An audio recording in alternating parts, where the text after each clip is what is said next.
नमस्कार बच्चों। तो आज हम लोग नेशनलिज्म इंडिया का सब यूनिट 2 पढ़ेंगे, differing strands within the movement. जो मूवमेंट महात्मा गांधी के द्वारा शुरू किया गया, उसकी जो अलग अलग धाराएं थी, किस तरीके से लोगों ने उसे अडॉप्ट किया, उसके बारे में इसमें हम लोग डिस्कस करेंगे। तो देखते हैं कि द नॉन कॉपरेशन एंड खिलाफत movement began in January 1921 and various social group participated in this movement, but each social group have its own specific aspiration. सभी सोशल ग्रुप्स ने इसे अपनाया, परंतु हर एक सोशल ग्रुप का एक अपना अपना स्पेसिफिक एस्पायरेशन था। All of them responded to call of swaraj, सबने स्वराज पे रेस्पॉन्ड किया, but the term meant different things to different people. लेकिन सबके लिए स्वराज का मतलब अलग अलग था। तो एक एक करके हम लोग डिस्कस करते हैं कि शहर में, गांव में, ट्राइबल्स लोगों के बीच में ये स्वराज का मतलब क्या था। तो the movement in town, movement अगर टाउन की बात करें तो in the town middle class participated in the cities and thousand of student left government control schools and colleges. Non cooperation movement के तहत जो नियम बनाए गए थे, जिसमें गवर्नमेंट कंट्रोल स्कूल, कॉलेज, इन सब चीज़ों का त्याग करना था। हेडमास्टर एंड टीचर्स रिजाइन, उन्होंने रिजाइन किया। And lawyers gave their legal practice, वैसे वकील जो काफ़ी फेमस भी थे उस वक्त और अच्छा कमा रहे थे, उन लोगों ने भी अपना जो लॉयर का काम था उसको, लीगल प्रैक्टिस को उन्होंने छोड़ दिया। But the council election were boycotted in most provinces except Madras. Madras एक ऐसा जगह था जहाँ पे काउंसिल इलेक्शन को बाइकॉट नहीं किया गया। बाकी जितने भी क्षेत्र थे, जितने भी प्रोविंसेस थे, सभी जगह काउंसिल इलेक्शन का भी बाइकॉट हुआ था। अब मद्रास में क्यों नहीं हुआ? तो चूँकि मद्रास में जस्टिस पार्टी नाम का एक संस्था था जो कि नॉन ब्राह्मण्स पार्टी था, और जिनका मानना था कि entering the council was one way of gaining some power. यानी कि अगर काउंसिल में अगर उनकी एंट्री हो जाती है तो इसका मतलब है कि उनको कुछ पावर मिल जाएगा। So something that usually only Brahmin had access to, और जो केवल सिर्फ ब्राह्मणों को ही मिला हुआ। So the effect of non cooperation on the economic front were more dramatic. अगर इकोनॉमिक फ्रंट की बात करें तो यहाँ पे काफ़ी तेज़ी से नॉन कॉपरेशन मूवमेंट का प्रभाव पड़ता है, क्योंकि नॉन कॉपरेशन मूवमेंट के तहत फॉरेन गुड्स का बहिष्कार किया जाता है, बाइकॉट किया जाता है। लिक्वर शॉप को पिकेटेड किया जाता है। पिकेटेड मीन्स एक डेमोन्स्ट्रेशन या प्रोटेस्ट का ऐसा तरीका जिसमें लोगों के आने जाने के लिए वो एंट्रेंस ब्लॉक किया जाता है, शॉप्स का, फैक्ट्री का या फिर ऑफिसेस का। यानी कि एक तरीके से कह सकते हैं कि तालाबंदी की जाती है उस शॉप्स में या उस फैक्ट्री में या उस फिर जगह पे, ऑफिस में, जहाँ पे ये चीज़ें मिलती थी, जैसे लिक्वर शॉप जहाँ शराब मिलती थी। Foreign clothes burn in huge bonfire, foreign cloth को जलाया गया। And the import of the foreign cloth half between 1921 to 1922। 1921 में जो फॉरेन क्लॉथ का इंपोर्ट 102 करोड़ का था, वही घटकर 1922 में 57 करोड़ का हो गया। तो 1921 और 22 के एक साल के अंतराल में ये जो इंपोर्ट था वो काफ़ी घट गया, आधा हो गया। And in many places merchant and traders refuse to trade in foreign goods और फाइनेंस फॉरेन ट्रेड। जिस तरीके से आज हम चाइना का विरोध कर रहे हैं, चाइना का सिर्फ आम लोगों में भी विरोध नहीं बल्कि मर्चेंट्स ने भी उसका बहिष्कार किया है, तो सेम उसी तरीके से उस समय भी फॉरेन गुड्स का सिर्फ आम आदमी नहीं बल्कि मर्चेंट्स और ट्रेडर्स भी बहिष्कार कर रहे थे। So as the boycott movement spread, and people began discarding imported cloth and wearing only Indian once production of Indian textile mills and handloom went up। तो फॉरेन गुड्स का त्याग करना और इंपोर्ट का घट जाना और उसके बाद फिर इंडियन टेक्सटाइल प्रोडक्शन का बढ़ना, ये घटनाएं जो है वो नॉन कॉपरेशन मूवमेंट के दौरान घटती है। और चूँकि फॉरेन क्लॉथ्स को हम लोग जला रहे थे, उसको पहनने से मना कर रहे थे, उसका इंपोर्ट नहीं हो रहा था, तो इंडियन टेक्सटाइल मिल्स और हैंडलूम का आगे बढ़ना ये कह सकते हैं कि एक इम्पॉर्टेंट घटना थी, एक अपॉर्चुनिटी थी Indian textile industries. But this movement in the cities gradually slow down for a variety of reason. कई कारण थे जिससे ये धीरे धीरे ग्रेजुअली अपना जो पेस था वो इसका ख़त्म होते चला गया। एक तो सबसे बड़ा कारण था कि हम फॉरेन गुड्स को रिप्लेस नहीं कर पा रहे थे, यानी हमारे पास जो चीज़ें थी वो फॉरेन गुड्स के हिसाब से नहीं बन रही थी और उतना ज़्यादा सस्ता भी नहीं थी। जैसे कि खादी क्लॉथ को ही अगर लें तो खादी क्लॉथ प्रायः जो थे काफ़ी एक्सपेंसिव होते थे एंड जो मिल में मास प्रोडक्शन जो होता था क्लॉथ का उतना वो मजबूत भी हुआ नहीं करते थे। Poor people could not afford khadi cloth and how then could they boycott mill cloth for too long. तो गरीब लोग अगर इसको अफोर्ड नहीं कर सकते थे खादी को, तो कैसे वो कॉटन जो मिल में बना हुआ क्लॉथ था उसको बायकॉट करते। सिमिलरली अगर ब्रिटिश इंस्टीट्यूशंस की बात करें तो वो भी काफ़ी सारा प्रॉब्लम वहाँ भी था for the movement to be successful. Alternative Indian institution को सेटअप तो किया गया था but they could be used in place of the British one. तो वो कितना सक्सेस हो सके ब्रिटिश के इंस्टीट्यूशन के जगह पे, तो वो तो आगे आने वाले समय में पता चलने वाला था। And this were slow to come up. और ये इंस्टीट्यूशंस या फिर ये जो रिप्लेसमेंट आ रहा था वो इंडियन रिप्लेसमेंट वो काफ़ी स्लो था, काफ़ी कम संख्या में चीज़ें आगे आ रही थी सामने जिसको हम लोग एडॉप्ट कर पाते। So students and teacher began trickling back to government school and lawyers joined work in government court. तो इस तरीके से कह सकते हैं कि स्टूडेंट और टीचर जो थे वो काफ़ी फ्रस्ट्रेटेड हो गए और उन्होंने गवर्नमेंट स्कूल और स्कूल्स को ज्वाइन कर लिया। लॉयर जो है अपने गवर्नमेंट कोर्ट में वापस चले आए। अब जब हम बात करते हैं कि कंट्री साइड में नॉन कॉपरेशन मूवमेंट को किस तरीके से लिया गया, तो हम लोग जानते हैं कि नॉन कॉपरेशन मूवमेंट का जो बिगिनिंग था वो सिटीज़ था। अब धीरे धीरे ये नॉन कॉपरेशन मूवमेंट की बातें जो है वो गांव तक पहुंची and it Drew into the fold of the struggle of peasants and tribals which where developing in different part of India in the years after the war. तो ये उन लोगों तक पहुंचा जो पीजेंट एंड ट्राइबल्स स्ट्रगल कर रहे थे अंग्रेज़ों के विरुद्ध। तो पीजेंट्स और जो भी किसान या फिर जो भी ट्राइबल्स विरोध कर रहे थे अंग्रेज़ों के विरुद्ध, अब वो विरोध कह सकते हैं कि एक तरीके से फिर नॉन कॉपरेशन मूवमेंट के रूप में ही चलने लगा, इसी में समा गया। So in Awadh peasants were led by Baba Ramchandra, जो कि एक सन्यासी थे जिन्होंने फिजी में एक इंडेंट्योर्ड लेबर के रूप में, तो फिजी में ये इंडेंचर्ड लेबर के रूप में काम कर रहे थे, यानी कि कॉन्ट्रैक्ट जिनसे साइन करवा लिया जाता था 2 या 3 सालों के लिए और वो वहाँ से उससे पहले लौट नहीं सकते थे।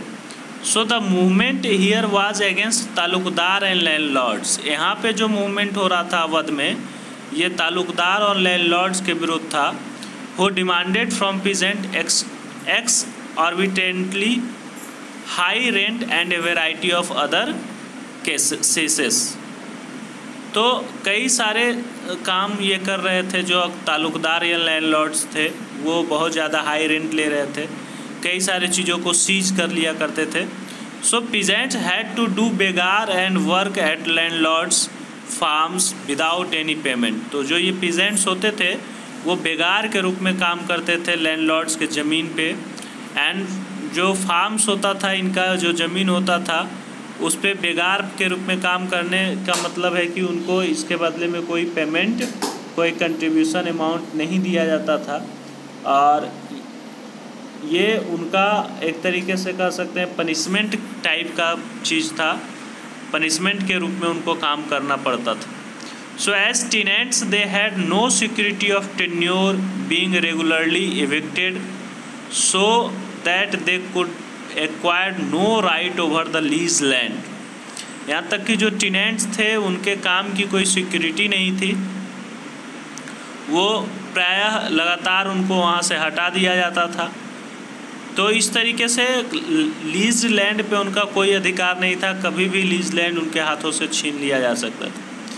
The peasants movement demanded reduction of revenue, abolition of begar and social boycott of oppressive landlord. तो अवध में जो विरोध हो रहा था उसमें रेवेन्यू कम करने का डिमांड था, बेगार का जो प्रथा था उसको एबोलिश करने का डिमांड था, और एक सोशल बाइकॉट चल रहा था ऑपरेसिव लैंडलॉर्ड के विरुद्ध। और इसी सोशल बाइकॉट में जो एक प्लेस था, बहुत सारे जगहों पे नाई धोबी बंद का ऑर्गेनाइज किया गया। नाई धोबी बंद जो है ऑर्गेनाइज करने से जो लोग बड़े बड़े घरों में बार्बर या बासरमैन के रूप में काम करते थे, तो पंचायत के द्वारा ये ऑर्गेनाइज किया गया और उनको ये प्रतिबंधित कर दिया गया कि अब कोई नाई या धोबी इनके घरों में काम नहीं करेगा। सो इन जून 1920 Jawaharlal Nehru began going around the village in Awadh. 1920 में जवाहरलाल नेहरू इन गांवों में पहुंचते हैं अवध में, और विलेजर से बात करते हैं, उनकी ग्रीवेंसेस को समझने का प्रयास करते हैं। And by October the Awadh किसान सभा was set up headed by Jawaharlal Nehru and Baba Ramchandra and few others leaders. तो मेन रूप से जवाहरलाल नेहरू और बाबा रामचंद्र के प्रयास से जो अवध किसान सभा है उसका फाउंडेशन किया जाता है, उसको बनाया जाता है। And within a month over 300 branches had been set up in villages around the region. तो उस क्षेत्र में अवध में लगभग 300 ब्रांचेज इसके खुल जाते हैं, 300 ब्रांचेज फाउंड किए जाते हैं। And so when the non cooperation movement began the following year the effort of the Congress was to integrated the Awadh peasant struggle into the wider struggle. तो ये 300 ब्रांचेज जो बाद में नॉन कोऑपरेशन मूवमेंट में काफ़ी ज़्यादा मदद करता है, और जितने भी कांग्रेस के स्ट्रगल होते हैं आप कह सकते हैं कि ये किसानों का एक विंग तैयार हो जाता है जो कांग्रेस को उनके मूवमेंट में मदद करता था। The peasant movement, however, developed in form that the Congress leadership was unhappy with। तो जिस रूप में पीजेंट मूवमेंट चल रहा था, कांग्रेस के बहुत सारे लीडर इससे खुश नहीं थे, दुखी थे। क्यों दुखी थे कि as the movement spread in 1921 the houses of taluqdar and merchants were attacked. तो जब 1921 में ये जो पीजेंट मूवमेंट चल रहा था तो तालुकदार और मर्चेंट्स के हाउसेस पे अटैक किया गया था, बाज़ार को लूट लिया गया था, और जो होर्डेड ग्रेन्स था उसको उनसे अपने कब्जे में ले लिया गया था, यानी कि जो जमा किया हुआ अनाज था उनसे उसको छीन लिया गया था। तो many places local leaders told peasant that Gandhi ji had declare that were no tax were to be paid and land was to be redistributed among the poor. बहुत सारी जगह ऐसी बातें भी फैल गई थी कि गांधी जी ने कहा है कि अब आपको टैक्स नहीं देना है, और जो ज़मीन है जो अभी तक ज़मींदारों के पास है उसको ज़मींदारों से छीनकर इसको रीडिस्ट्रीब्यूट किया जाएगा। So the name of Mahatma was being invoked to sanction all action and aspiration. तो किसी भी तरीके का कार्य करते थे तो उसमें महात्मा गांधी को इन्वॉल्व कर लिया जाता था, उनके नाम का यूज़ किया जाता था, और महात्मा गांधी के नाम के आधार पे उस काम को जायज़ ठहराया जाता था। इन 1928 की बात करें, वल्लभ भाई पटेल ने भी एक पीजेंट मूवमेंट चलाया था बारदोली में, जो कि गुजरात का एक तालुका है, against the enhancement of land revenue. अंग्रेज़ों के द्वारा लैंड रेवेन्यू बढ़ाने के विरोध में ये चीज़ें हुई थी। और इसी दौरान बारदोली सत्याग्रह में इस मूवमेंट के सक्सेस को देखते हुए वल्लभ भाई पटेल को सरदार की उपाधि दी गई थी वहाँ के महिलाओं के द्वारा। And this struggle was widely publicised and generated immense sympathy in many part of India. बहुत सारे हिस्सों में इस मूवमेंट को रिकॉग्नाइज किया गया था। On 6 January 1921 the police in United provinces fired eight peasants near Raebareli. 1921 के 6 जनवरी की घटना है। यूनाइटेड प्रोविंसेस में पुलिस के द्वारा रायबरेली में फायर किया गया किसानों पे। And Jawaharlal Nehru wanted to go the place of firing, लेकिन पुलिस उन्हें स्टॉप कर देती है क्योंकि वो जानती है कि agitated and angry Nehru address the peasant who gather around him. ये जब जाएंगे तो जब संबोधन करेंगे तो हो सकता है कि विद्रोह और बढ़ जाए, लेकिन उनको जाने नहीं दिया गया। इसके बावजूद जो नेहरू ने क्या किया कि उनके पास जितने किसान थे उन्हीं को ही उन्होंने वहाँ उस तरीके से एड्रेस किया, 2, 4, 10 किसान जो भी थे। और इस तरीके से उन लोगों ने कहीं ना कहीं जब भी मौका मिला तो लोगों को अंग्रेज़ों के विरुद्ध तैयार करने का काम किया, एक सेंटिमेंट उनके विरुद्ध तैयार करने का काम किया।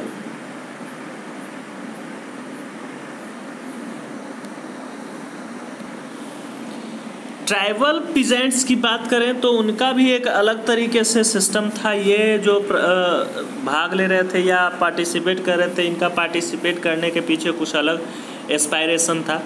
Tribal peasants interpreted the message of Mahatma Gandhi and the idea of Swaraj in at another way. ये दूसरे तरीके से इसको ले रहे थे। आंध्र प्रदेश का एक हिल है Gudem hill. For instance a militant guerrilla movement spread in early 1920s। 1920s के प्रारंभिक दिनों में यहाँ पे एक गुरिल्ला मूवमेंट चला था अंग्रेज़ों के विरुद्ध। And not a form of struggle of Congress that the Congress could approve. और ये कांग्रेस के द्वारा एक अप्रूव्ड कार्यक्रम प्रोग्राम तो नहीं था, but here as in other forest region the colonial government had closed large forest areas, preventing people from entering the forest to graze their cattle or to cattle fuel wood and fruits। तो जंगल के कानून के मुताबिक, forest law के मुताबिक यहाँ भी forest को प्रिवेंट किया गया था कैटल से या फिर कॉमन पीपल के इंटर करने से। तो इससे क्या हुआ था कि वहाँ के जो ट्राइबल सोसाइटीज़ थी वो काफ़ी परेशान रहती थी। So this enraged the hill people, लोगों को एजिटेट करने में ये जो कानून है वो काफ़ी योगदान निभाया। And not only were their livelihood affected but they felt that their traditional rights were being denied.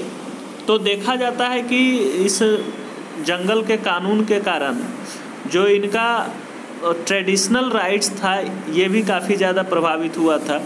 जीवन यापन के साथ साथ इनके कल्चरल और ट्रेडिशनल राइट्स पे को डिनाई किया गया था इस कानून के तहत। And when the government began forcing them to contribute begar for road and building the hill people revolted. अब जब गवर्नमेंट जो है वो बेगार के रूप में जब इनसे काम करवा रही थी, यानी विलेज फॉरेस्ट का एक कॉन्सेप्ट था जहाँ जो लोग रहते थे उनको बदले में अंग्रेज़ों का काम करना पड़ता था। So the person who came to lead them was an interesting figure.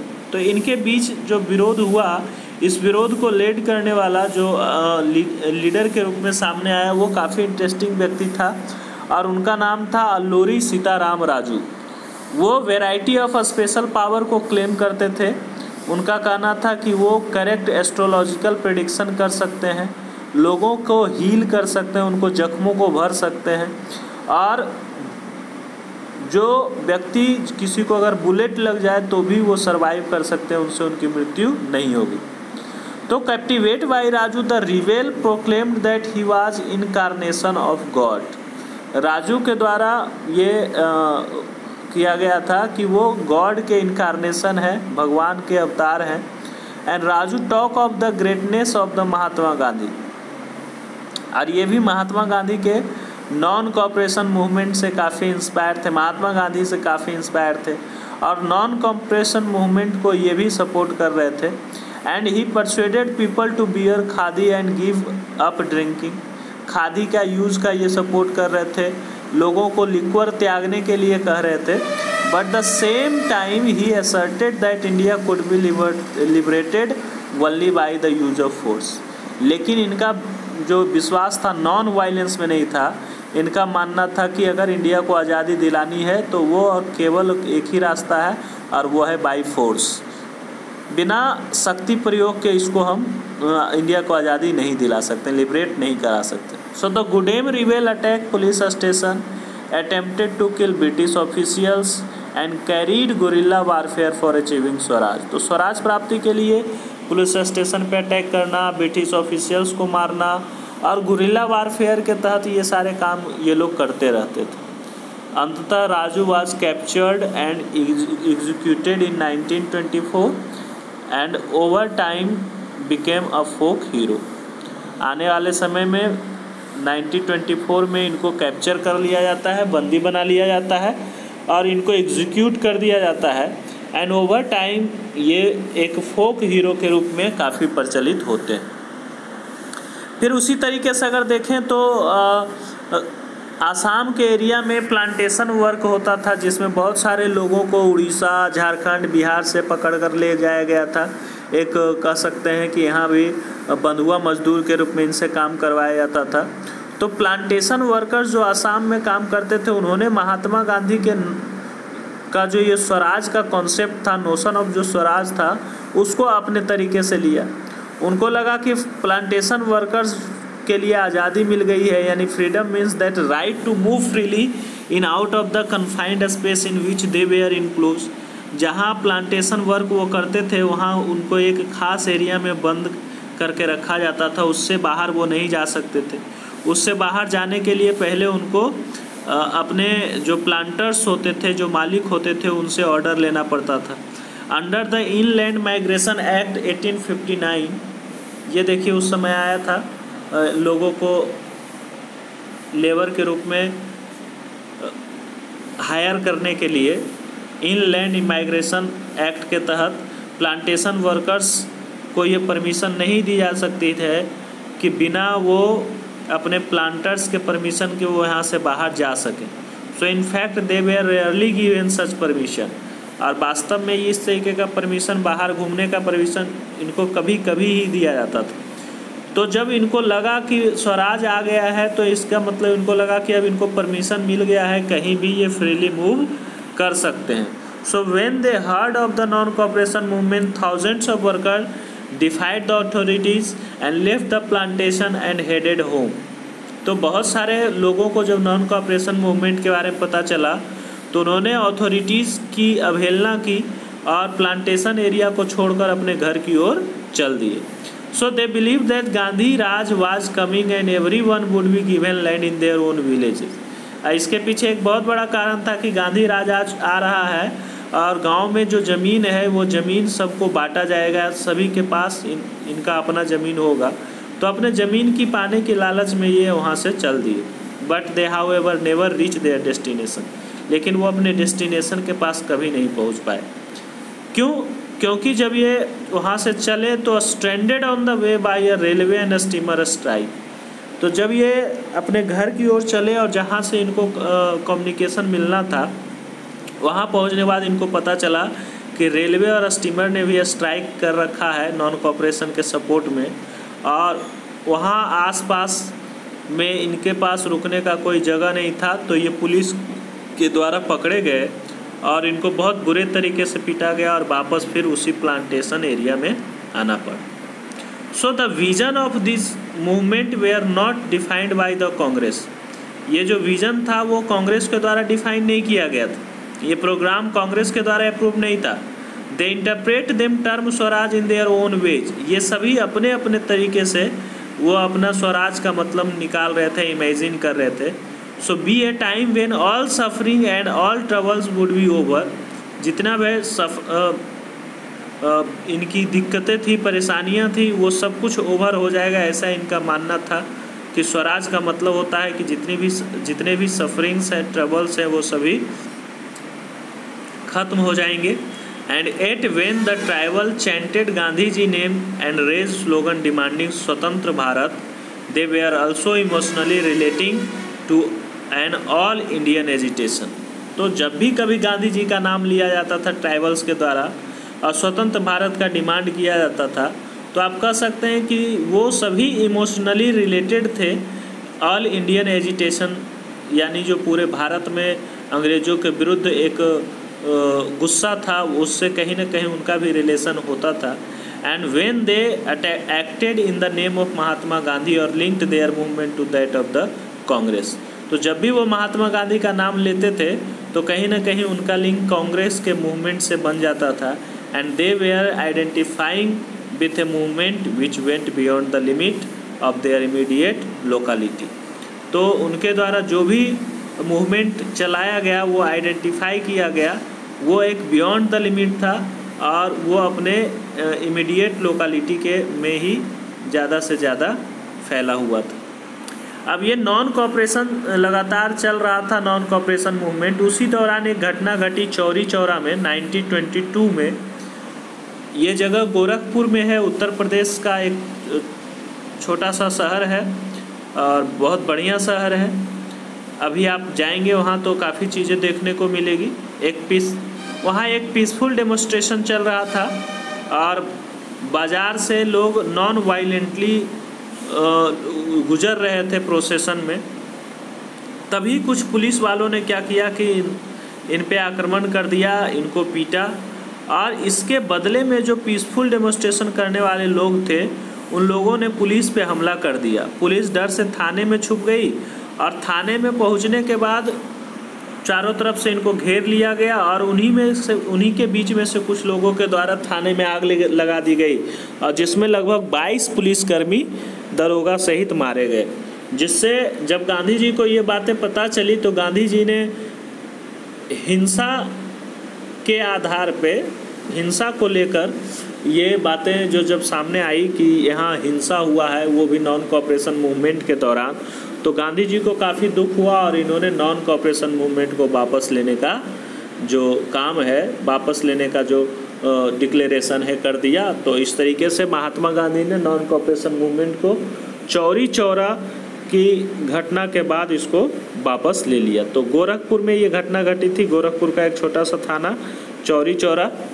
और आज अभी आप गोरखपुर जाएंगे तो यहाँ गीता प्रेस काफ़ी फेमस है। गीता प्रेस आप ज़रूर जाके देखें। ये हमारे देश का, हमारे धार्मिक किताबों को छापने वाला कह सकते हैं कि सबसे पुराना प्रिंटिंग प्रेस है। तो गीता प्रेस आप जाके यहाँ देखें। और एक फिर गोरखनाथ मंदिर जो है काफ़ी फेमस है यहाँ का, तो इसको आप जाके देख सकते हैं। तो